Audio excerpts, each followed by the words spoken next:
Some cars don't roll, they lunge. In 1963, when Chevrolet unveiled the second-generation Corvette, what hit the public wasn't just a redesigned sports car. It was a calculated strike in a cultural shift. The Chevy Corvette C2, formerly named the Stingray, was born into a decade where America's confidence was loud, fast, and unapologetically visible.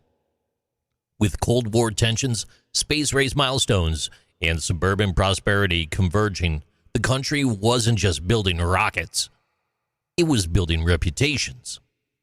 And the C2 was proof that American engineering didn't have to follow anyone else's lead. This wasn't a minor update. The C2 arrived with a new chassis, new suspension, new look, and new purpose. The split rear window on the 63 Coupe wasn't just a design decision. It was a symbol. Bill Mitchell, Chevrolet's chief stylist, insisted on the feature despite opposition from inside the company, including Zora Arkastuntov, the Russian-born performance engineer often called the father of the Corvette. Mitchell won for a year. By 1964, the split window was gone, deemed impractical for rear visibility, but its legacy was sealed. Underneath the sleek, low-slung fiberglass skin was a revolution in how a car could feel. The new chassis reduced weight and improved stiffness.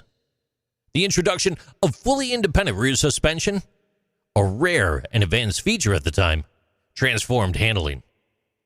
The rear end used a transverse leaf spring, a design choice that seemed unorthodox, but it worked.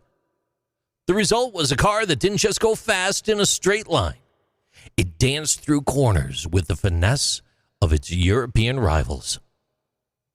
At its most basic, the 1963 Corvette came with a 327 cubic inch 5.4-liter V8, making 250 horsepower.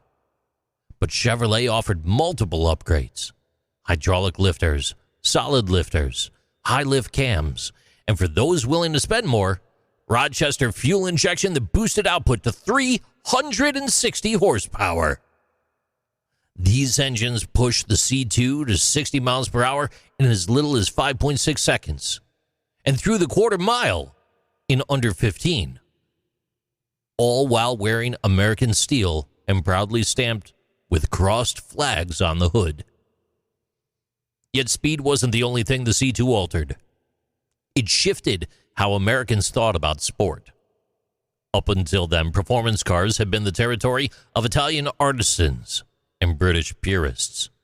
Names like Ferrari, Jaguar, and Aston Martin, they dominated headlines and track podiums. But with the Stingray, General Motors put a hard stop to that monopoly.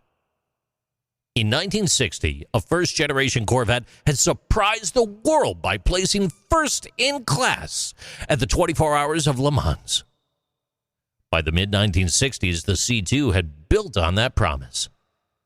Privately run Corvette teams, like those supported by engineer and driver Dick Gullstrand, were proving that American iron could take on Europeans' finest and win. It wasn't just a track story. It was a driveway story. Regular Americans for around $4,000, roughly $40,000 today, could own a car with track-ready suspension, race-proven engines, and sculpted design that didn't stop traffic.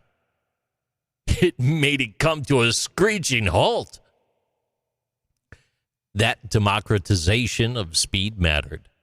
It taught an entire generation that excellence didn't need foreign accent.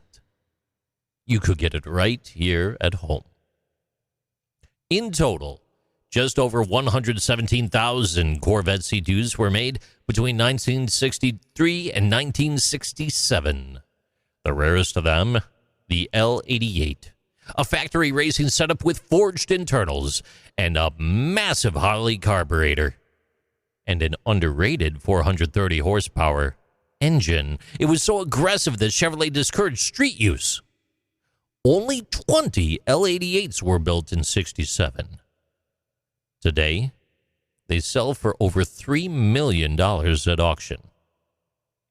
But even the standard models tell a deeper story. They were proof that style and substance could coexist, that Detroit could make cars as nimble as they were powerful.